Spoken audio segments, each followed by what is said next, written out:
Hello guys, once again welcome to my YouTube channel Anand career institute. Last video में हमने addition of vector देखा था, उसी पर बेस्ड हम न्यूमेरिकल सॉल्व करेंगे।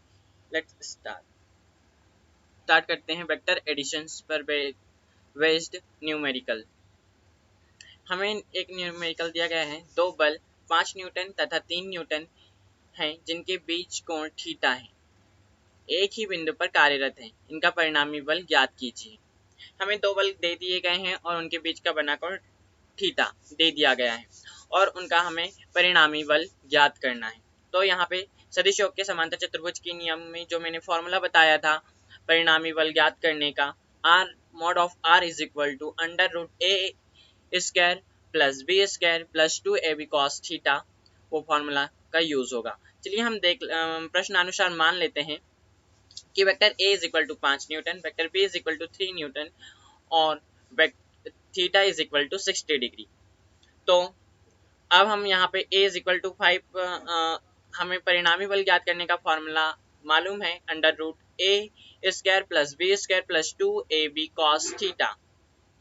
तो वही हम यहाँ पे a की वैल्यू, b की वैल्यू और थीटा की वैल्यू पुट कर दिए हैं। अब हमें पता है under root vector r is equal to हो गया अंडर रूट 5 का वर्ग प्लस 3 का वर्ग plus 2 into 3 into plus 2 into 5 into 3 cost 60 degree.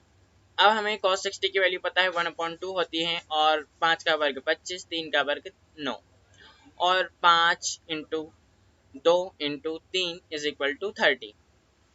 इसको हाफ कर देंगे तो 15 हो जाएगा और इन पूरे को जब ऐड करते हैं हम तो अंडर रूट 49 आता है। और हमें पता है 49 किसका वर्ग है, 7 का, और 49 का वर्गमूल क्या है, 7। तो हम परिणामी बल हो गया 7 न्यूटन। नेक्स्ट देखते हैं, vector A is equal to 3i minus 4j plus K और vector B is equal to i plus 3j minus 2k के परिणामी की दिशा में एकांक सदिश ज्ञात कीजिए। देखिए हमें दे दिया गया है वेक्टर ए और वेक्टर बी। अब हमें इनकी जो है परिणामी की दिशा में एकांक सदिश ज्ञात करना है। तो परिणामी बोला है इसलिए हम इनको पहले ऐड करेंगे और परिणामी सदिश ज्ञात करेंगे, फिर उसका परिमाण ज्ञात करेंगे और परिमाण ज्ञात करने के बाद उसकी दिशा में एकांक सदिश ज्ञात करेंगे। देखिए वेक्टर ए और वेक्टर बी को ऐड करने पर वेक्टर ए की वैल्यू हमने पुट किया और वेक्टर बी की और उसे ऐड किया। तो 3i minus 4j plus K is plus i plus 3j minus 2k is equal to, अब हमने 3i और i is equal to 4i minus 4j और plus 3k j is equal to minus j होगा और minus plus k और minus 2k is equal to minus k। पता है दोस्तों, आपको तो मालूम ही होगा प्लस और माइनस का जब एडिशन होता है तो जो बड़ी संख्या होती है उसके सामने का चिन्ह आता है। अगर बड़ी संख्या प्लस की है तो वहाँ प्लस आएगा और बड़ी संख्या माइनस की है तो वहाँ माइनस चिन्ह आएगा। चलिए अब यहाँ हमारा परिणामी सदिश आ गया है। परिणामी सदिश vector r is equal to है 4i minus j minus k। परिणामी सदिश का जो परिणाम है वह हम ज्ञात करेंगे। परिमाण है इसका under root r is equal to, परिमाण का फॉर्मूला हमें मालूम है। अगर जो भी वेक्टर होगा, अगर हमने एग्जांपल के लिए लेते हैं, अगर vector a is equal to axi plus ay plus azk हो तो इसका जो परिणामी सदिश हमें ज्ञात करना होगा, परिमाण ज्ञात करना होगा, वो होगा mod of a is equal to under root ax square plus ay square plus az square. तो वही फॉर्मूला का यहाँ यूज किया गया है, mod of r is equal to under root, अब यहाँ पे वहाँ पे a लिया था हमने एग्जाम्पल में, यहाँ पे r लिया गया है और जो ax की वैल्यू है वो हो गई यहाँ 4 और जो ay की वैल्यू हो गई वो हो गई -1 और az की वैल्यू भी -1 हो गई। तो देखिए यहाँ पे mod of r is equal to under root 4 square minus 1 square plus minus 1 square. तो mod of r is equal to हो जाएगा, 4 का वर्ग हमें पता है 16 होता है, -1 का वर्ग 1 और -1 का वर्ग 1 हो गया दोस्तों। अब अंडर रूट 16 प्लस 1 इनको जब हमने ऐड किया तो हो गए 18।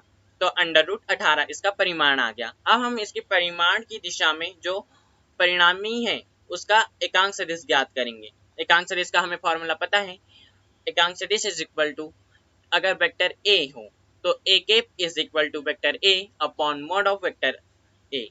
तो यहाँ पे हमने मॉड ऑफ का फॉर्मूला आपको बताया था, ये है फॉर्मूला। यहाँ पे वेक्टर आर ज्ञात किए हैं, okay. Vector R mod of के फॉर्मूले से ज्ञात कर लिए हैं। परिमाण, मॉड ऑफ क्या होता है, किसी भी वेक्टर का परिमाण ज्ञात करना है तो हम उस पर मॉड का यूज करते हैं। तो यहाँ पे वेक्टर ए आर है, तो हमने वेक्टर आर केप के दिशा में एकांक सदिश ज्ञात किया है। Vector R is equal vector R upon mod of vector are.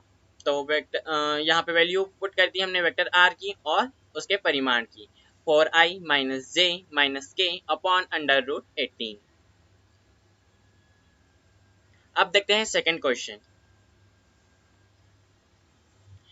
यदि सदिश vector A is equal to 2i plus 3j minus 5k है, तो उसका परिणाम तथा दिशात्मक कोज्याएं ज्ञात कीजिए। हमें वेक्टर ए दे दिया गया है, उसका हमें परिमाण ज्ञात करना है और दिशात्मक कोज्याएं भी ज्ञात करना है। परिमाण का फॉर्मूला तो हमें मालूम है भाई, हमें जो वेक्टर दिया गया है उसके आई जे के गुणांकों को अंडर रूट में लेकर उसका स्क्वायर करके जोड़ देना है। तो वही हमने किया, वेक्टर ए और उसके कंपेरिजन किया। अगर वेक्टर ए का परिमाण का फॉर्मूला होता है, देखिए, mod of A is equal to under root A X square plus A Y square plus A Z square. यदि A is equal to A X I plus A Y J plus A Z K. तो यहाँ पर ए की value हमें ये दी गई थी, हमने ए जो वेक्टर ए है उसकी value A X is equal to compare करके, तुलनात्मक उनका अध्ययन करके, A X is equal to 2, A Y is equal to 3 और A Z is equal to -5, उनकी वैल्यू हमने परिमाण की जो फॉर्मूला है उस पर पुटअप कर दिया। तो ये हो गया 2 का under root 2 square plus 3 square plus -5 square. अब यहाँ पे अंडर रूट 2 का वर्ग हो गया 4 दोस्तों, 3 का वर्ग 9 और 5 का वर्ग 25। इन तीनों को ऐड करके आ गया अंडर रूट 38। अब ये हमने परिमाण तो ज्ञात कर लिया, अब हम दिशात्मक कोज्याएं ज्ञात करना है। दिशात्मक कोज्याएं क्या होती है दोस्तों? दिशात्मक कोज्याएं यहाँ निर्देश अक्षों को इंगित करके निर्देश अक्षों को व्यक्त करती हैं दिशात्मक कोज्याएं, और यह x, y, z अक्षों के अनुसार x दिशा में l, y दिशा में m और z दिशा में n दिशात्मक कोज्याएं होती हैं। यहाँ कोण, अगर हम इसे कोण के अकॉर्डिंग देखें तो l is cos alpha, cos x is equal to cos alpha और y is equal to cos beta और z एक्सेस की दिशा में कॉस गैमा। ये एक्स वाई जेड जो है वह अल्फा एक्स वाई जेड अक्षों की दिशा में हमको निर्देश तंत्र को डिवाइड करने के लिए इन दिशात्मक कोज्याओं का यूज करते हैं। यह दिशाएं बताती हैं हमें दिशात्मक कोज्याएं। L is equal to cos alpha बोलते हैं, M is equal to cos beta और N is equal to cos gamma. तो हमें दिशात्मक कोज्याएं का फॉर्मूला भी होता है दोस्तों, इसे नोट डाउन कर लीजिए, मैं बोलता हूँ। L इज इक्वल टू, अगर हमें ज्ञात करना है, अगर vector A is equal to A X plus A Y J plus A Z K हो तो जो इसका दिशात्मक कोज्या होगा L is equal to A X upon under root A X square plus A Y square plus A Z square. इसी प्रकार M के लिए A Y upon under root A X square plus A Y square plus A Z square. इसी प्रकार n के लिए ए Z upon under root A X square plus A Y square plus A Z square. तो यहाँ पर वही formula का use करते हुए लिखा गया है, L is equal to cos alpha, L को हम कॉस अल्फा भी बोल सकते हैं। तो L इज कॉस अल्फा, तो हमने फॉर्मूला बताया था A X upon mod of A, mod under root बोल दो, अंडर रूट के अकॉर्डिंग वो फॉर्मूले के अकॉर्डिंग कर दीजिए, या परिमाण, ये परिमाण का ही फॉर्मूला है, अभी हमने यहाँ पे बताया था, देखिए वही ए X upon mod of A. तो 2 हमें ए एक्स की वैल्यू मालूम थी, हमने यहाँ कंपेयर किया था, A X is equal to 2, तो यहाँ पे 2 और मॉड ऑफ ए आया था 38। इसी प्रकार जो एम की वैल्यू है,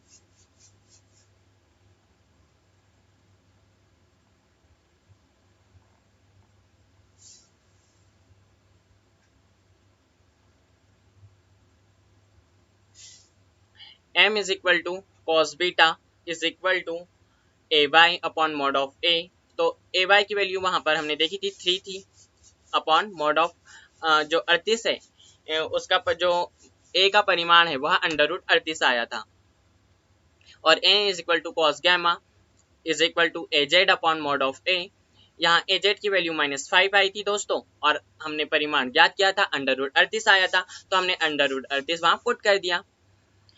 होप यू अंडरस्टैंड कि दिशात्मक कोज्जाएं क्या होती है। दिशात्मक कोज्जाएं का फॉर्मूला क्या है आपको समझ में आ गया होगा। फॉर्मूला है अगर हमें एल ज्ञात करना है तो ए X upon under root A X square plus A Y square A Z square. इसी प्रकार एम और एन के लिए हमें वाई को लेना है, ए वाई को लेना है, और एन के लिए हमें ए जेड को ऊपर लेना है। और कुछ फॉर्मूले और देखिए दोस्तों, इन फॉर्मूले को पर बेस्ड हम क्वेश्चन और देखेंगे। A dot B is equal to A mod of A into mod of B cos theta, ये अदिश गुणनफल को व्यक्त करता है। और vector A cross vector B is equal to mod of A into mod of B sine theta, यहाँ सदिश गुणनफल को व्यक्त करता है। और vector A cross vector B को हम किस प्रकार से व्यक्त करेंगे, इसको एक दूसरी तरह से भी व्यक्त किया जाता है। सारणी में आई जे के ए के गुणांक ए एक्स ए वाई और ए जेड, बी के गुणांक बी एक्स बी वाई और बी जेड को सारणी के अंदर लिखकर सारणी का प्रसार करके इनको सॉल्व किया जाता है। हम नेक्स्ट वीडियो में सारणी का प्रसार कैसे करते हैं, ए क्रॉस बी अगर हमें दो थीटा दिया हुआ होता है, एक इस फॉर्मूले का यूज हम ए क्रॉस बी फॉर्मूले का यूज वहां करते हैं दोस्तों जहां पर हमें दो वेक्टर दिए होते हैं और थीटा दिया होता है, लेकिन हमसे दिशा भी पूछी जाती है। और यहाँ पर भी हम ए डॉट बी, इसी प्रकार जो परिमाण ज्ञात करने के लिए हम ए डॉट बी वाले फॉर्मूला, जो अदिश गुणनफल पूछा जाता है तब वहां पर हम ये फॉर्मूला का यूज करते हैं। जब सदिश गुणन पूछा जाएगा हम ए क्रॉस बी का फॉर्मूला ज्ञात करेंगे, यूज करेंगे। वेक्टर ए और वेक्टर बी से रिलेटेड और जो फॉर्मूले हैं वो हम देखते हैं। वेक्टर ए का वेक्टर बी के अनुदिश घटक, वेक्टर ए का वेक्टर बी के अनुदिश घटक पूछा जाए तो हम यह फॉर्मूला का यूज करेंगे A dot B upon mod of vector A. अब सेकंड फॉर्मूला देखिए, वेक्टर ए का वेक्टर बी के अनुदिश वेक्टर घटक पूछा जाए, वेक्टर घटक, यहाँ वेक्टर ए का वेक्टर बी के अनुदिश घटक पूछा था दोस्तों। अब यहाँ पे वेक्टर ए का वेक्टर बी के अनुदिश वेक्टर घटक पूछा जा रहा है, क्या वेक्टर घटक, vector A dot vector B upon mod of vector B तो हम लिखेंगे, साथ ही साथ वेक्टर घटक यानी एकांक सदिश पूछा जा रहा है यहाँ, तो ए कैप, और ए कैप का फॉर्मूला हमें मालूम है, एकांक सदिश is equal to vector B upon mod of vector B होगा। तो वेक्टर ए का वेक्टर बी के लंबवत घटक पूछा जाए तो अनुदिश पूछा। अब हम देखते हैं वेक्टर ए का वेक्टर बी के लंबवत घटक का फॉर्मूला है वेक्टर बी क्रॉस कोष्ठक में vector A cross vector B upon B square. देखो दोस्तों, क्रॉस जो कोष्ठक है उसका बहुत महत्व होता है। पहले हम ए क्रॉस बी को यहाँ पे सॉल्व करेंगे इस फॉर्मूले में, फिर हम उसका जो परिमाण आएगा उसका बी के साथ क्रॉस मल्टीप्लाई करेंगे अपॉन बी स्क्वायर। अब नेक्स्ट दूसरे क्वेश्चंस देखते हैं जो इम्पोर्टेंट है, ये क्वेश्चंस इम्पोर्टेंट है। यदि दो असमान वेक्टर वेक्टर ए तथा वेक्टर बी परिमाण में बराबर हैं तो सिद्ध कीजिए कि वेक्टर ए प्लस बी तथा वेक्टर ए माइनस बी परस्पर लंबवत हैं। हमें दे दिया गया है वेक्टर ए और वेक्टर बी परिमाण में बराबर हैं, यह भी बोल दिया गया है, बता दिया गया है हमें क्वेश्चन में। और वेक्टर ए प्लस बी तथा वेक्टर ए माइनस बी परस्पर लंबवत है, यह हमें बताना है दोस्तों।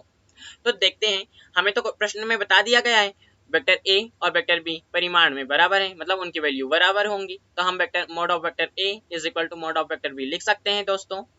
अगर हम इन दोनों का वर्ग करें तो क्या कोई फर्क पड़ेगा, हम दोनों पक्षों में वर्ग कर रहे हैं, नहीं पड़ेगा फर्क। तो हम इसको इस प्रकार से भी लिख सकते हैं vector A square is equal to vector B square. अब हम क्या करना है कुछ समझ में नहीं आ रहा है, हम अभी इसको इस ओर पक्षांतरित करके ला सकते हैं। तो A square minus B square is equal to 0 एक समीकरण बन गया। अब हम इसे एक समीकरण दे देते हैं 1। अब हमें क्या बोला गया है क्वेश्चन में, हमें सिद्ध करना है या बताना है, व्यक्त करना है vector A plus vector B और vector A minus vector B परस्पर लंबवत हैं। तो हमें पता है दो सदिश परस्पर लंबवत होंगे यदि उनके जो डॉट प्रोडक्ट है वह शून्य के इक्वल आए।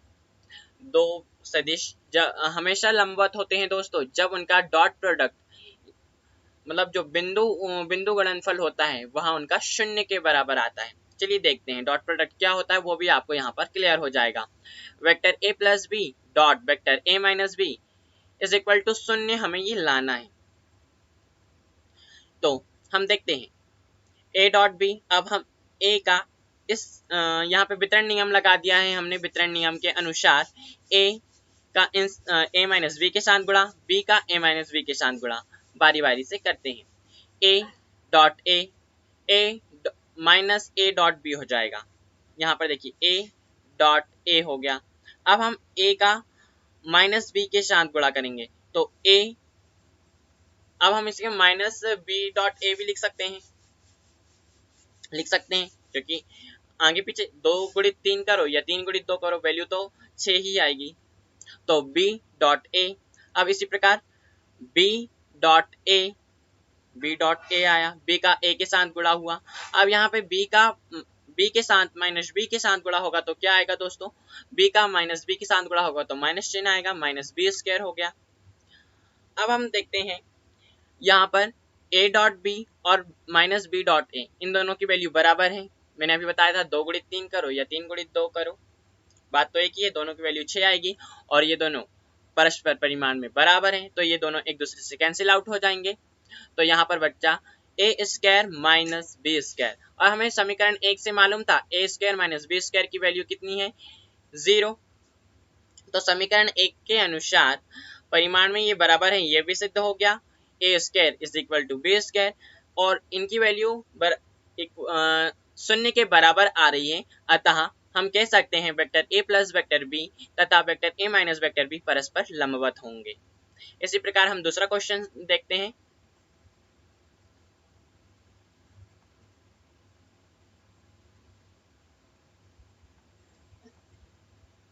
देखिए यदि vector A mod of vector a plus vector b is equal to mod of vector b vector a minus vector b mod of vector a plus vector b is equal to mod of vector a minus vector b हो तो सिद्ध कीजिए कि vector a व vector b एक दूसरे के लंबवत होंगे। हमें सिद्ध करना है ये दोनों एक दूसरे के लंबवत हैं। तो प्रश्नानुसार vector a plus vector b is equal to vector a minus vector b mod के साथ हमने ये दोनों कर दिया है। हमें प्रश्न में दिया था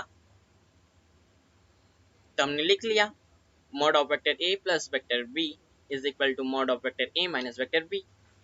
अब हम देखते हैं हमें करना क्या है। सोचो दोस्तों, हमें कुछ समझ में नहीं आ रहा था, हम दोनों पक्षों में वर्ग करेंगे तो फर्क पड़ेगा।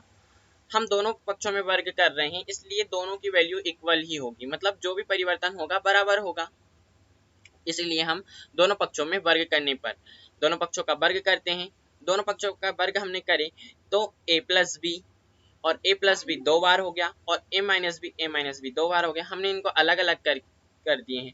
अब यहाँ पे पुनः हमने वितरण नियम लगाया है दोस्तों। वितरण नियम a का इस पूरे के साथ गुणा किया, फिर b का इस पूरे के साथ गुणा किया। इसी प्रकार इस पक्ष में भी a का इस पूरे के साथ vector a minus vector b के साथ गुणा किया और इसी प्रकार माइनस वेक्टर b का vector a minus vector b के पूरे के साथ गुणा किया।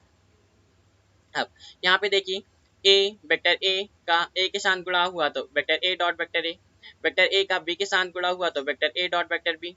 इसी प्रकार वेक्टर b का वेक्टर a के साथ गुणा हुआ तो vector b dot vector a और वेक्टर b का वेक्टर b के साथ गुणा हुआ तो plus vector b dot vector b। यहाँ पे चिन्हों का बहुत ध्यान रखेंगे, प्लस का चिन्ह है तो बीच में प्लस आएगा, माइनस का चिन्ह होगा तो माइनस आएगा। इसी प्रकार हम देखते हैं यहाँ पर वेक्टर a का वेक्टर a के साथ गुणा होगा तो vector a dot vector a, vector a का माइनस वेक्टर b के साथ गुणा होगा तो क्या आएगा, माइनस आएगा, minus vector a dot vector b। इसी प्रकार माइनस वेक्टर b का वेक्टर a के साथ गुणा होगा तो minus vector b dot vector a और माइनस प्लस हो जाएंगे तो प्लस हो जाएगा vector b dot vector b। अब इनको हम देख लेते हैं।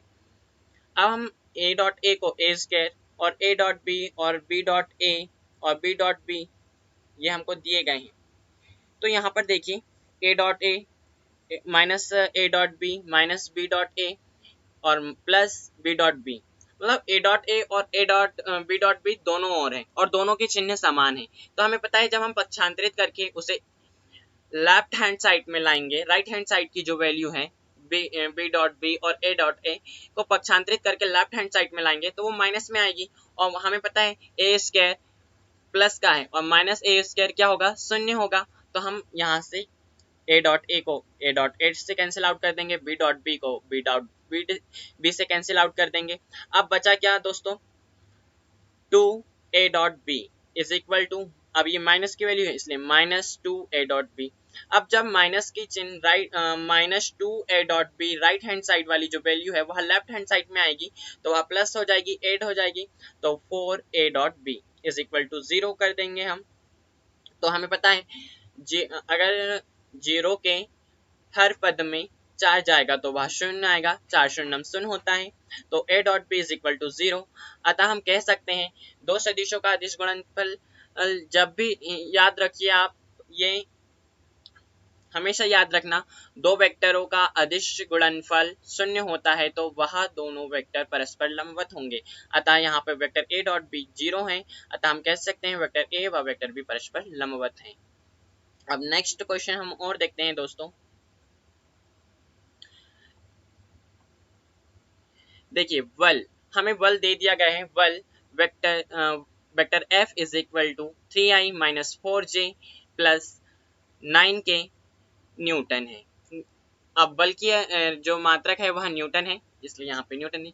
किसी वस्तु पर लगाने से उसके कार्यकारी बिंदु का विस्थापन 1 माइनस 1 2 मीटर से 4 3 10 मीटर पर होता है। तो बल द्वारा किए गए कार्य की हमें गणना करनी है। तो हमें यहाँ पे बल दे दिया गया है और विस्थापन, तो हमें पता है विस्थापन कैसे ज्ञात करते हैं, फर्स्ट बिंदु और दूसरे हमें यहाँ पे दो बिंदु दी गई है। तो प्रश्नानुसार हम देखते हैं, वेक्टर एफ हमें दिया गया है, हमने लिख लिया। जो हमें बल दिया गया है vector F is equal to 3i minus 4j plus 9k। अब देखते हैं यहाँ पे हमें दो बिंदु दिए गए हैं, हमने माना 1 माइनस 1 और 2 बिंदु ए है और 4 3 10 बिंदु बी है। अब ये आई जे के गुणांक है, मतलब तो यहाँ पे हम a is equal to I, j is equal to minus J plus 2k, इस प्रकार से हम इसको लिख सकते हैं। और b is equal to 4i plus 3j plus 10k लिख सकते हैं। दोस्तों हमने इनको ऐसा क्यों लिखा, आपके मन में ये आता होगा, ये जो होते हैं निर्देश तंत्र के अनुसार, यहाँ a x की वैल्यू है, यहाँ a y की वैल्यू है और यहाँ a z की वैल्यू है। और इसी प्रकार यहाँ ए एक्स की वैल्यू है, ए वाई की वैल्यू है और ए जेड की वैल्यू है। तो यहाँ पे ए हो गया आई और हमें पता है वेक्टर ए, जिस प्रकार ये वेक्टर एफ दिया गया है 3i minus 4j minus 9k, उसी प्रकार हम उसको यहाँ पे नोट डाउन कर लेंगे। आई माइनस जे प्लस 2k हो गया ए की, और b is equal to 4i plus 3j plus 10k हो गया। अब विस्थापन हमें ज्ञात करना है, ए बी हमें ज्ञात करना है। तो ए बी का जो विस्थापन सदिश है, जो अंतिम बिंदु से प्रारंभिक बिंदु को घटा देने पर जो विस्थापन है वह ज्ञात हो जाता है। तो हम यहाँ ए से बी की ओर जा रहे हैं विस्थापन, तो हम हमेशा याद रखना बी से ए को घटाएंगे। ए से बी की ओर लिखा है, वेक्टर ए बी लिखा है, तो हम हमेशा बी से ए को घटाएंगे। अगर यहाँ पे वेक्टर बी ए लिखा होता तो हम ए से बी को घटाते, लेकिन हमें विस्थापन ए भी ज्ञात करना है क्योंकि प्रारंभिक बिंदु हमें ये दिया गया था और अंतिम बिंदु दूसरा बिंदु जो है वो यह 4 3 10 मीटर दिया गया था। तो हम जो अंतिम बिंदु है उसको प्रारंभिक बिंदु से घटाते हैं, यह हमेशा ज्ञात रखना जब विस्थापन ज्ञात करना होता है। तो vector A B is equal to O B minus O A, तो हमने वैल्यू रख दिया 4i plus 3j plus 10k minus, अब माइनस हमेशा ध्यान रखना, अब यहाँ माइनस का इस पूरे के साथ गुणा होगा, माइनस आई हो जाएगा, j माइनस का था वो प्लस j हो जाएगा और जो 2k प्लस का था वह माइनस का 2k हो जाएगा। अब इनको ऐड करेंगे हम, 4 में से 1 गए, 3 बचा तो 3i हो गया, 3 और 1 4 4j हो गया, 10 में से 2 जाएंगे तो 8 बचेंगे दोस्तों, तो 8k हो गए। तो A B is equal to 3i plus 4j plus 8k। अब हमें पता है कार्य का फॉर्मूला क्या होता है। कार्य बराबर होता है बल गुणित विस्थापन। बल की दिशा में वस्तु का जो विस्थापन होता है, बल लगाने पर वस्तु द्वारा जितना विस्थापन होता है उसके गुणनफल को कार्य कहते हैं। तो देखिए कार्य का फॉर्मूला हमें ज्ञात था, कार्य बराबर बल गुणित विस्थापन। तो हमने बल की वैल्यू हमें दी गई थी 3i minus 4j plus 9k, हम वह वैल्यू यहाँ पे रख देंगे और ए बी जो कि विस्थापन है वह हमने ज्ञात कर लिया है।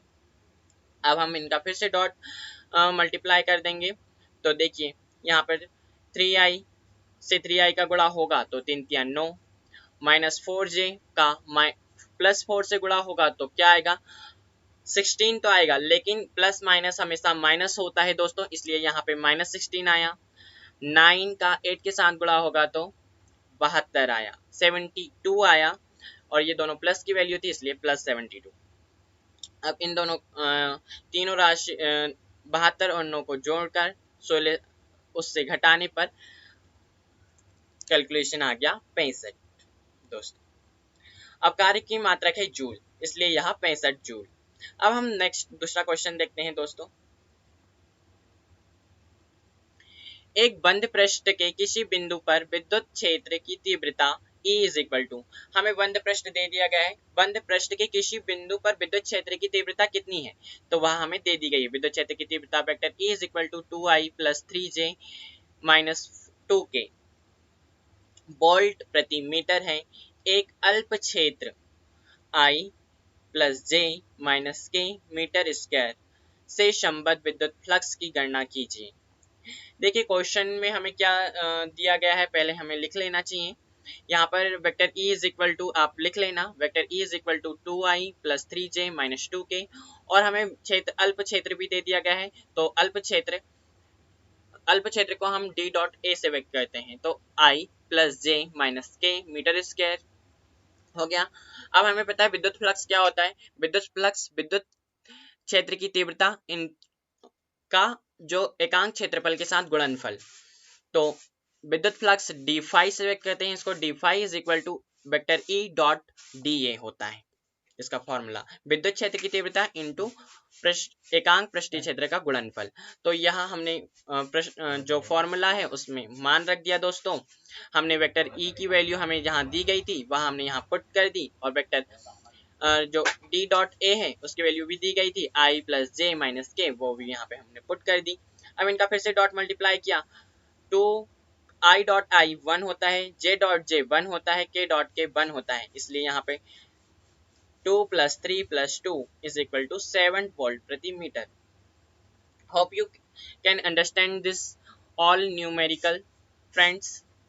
अगर आपको यह चैनल अच्छा लगा होगा तो प्लीज़ सब्सक्राइब कीजिए और ज़्यादा से ज़्यादा लोगों में फॉरवर्ड कीजिए बीएससी फर्स्ट ईयर स्टूडेंट्स को, ताकि वो भी इस वीडियो का लाभ ले पाएँ। Thank you for watching my video.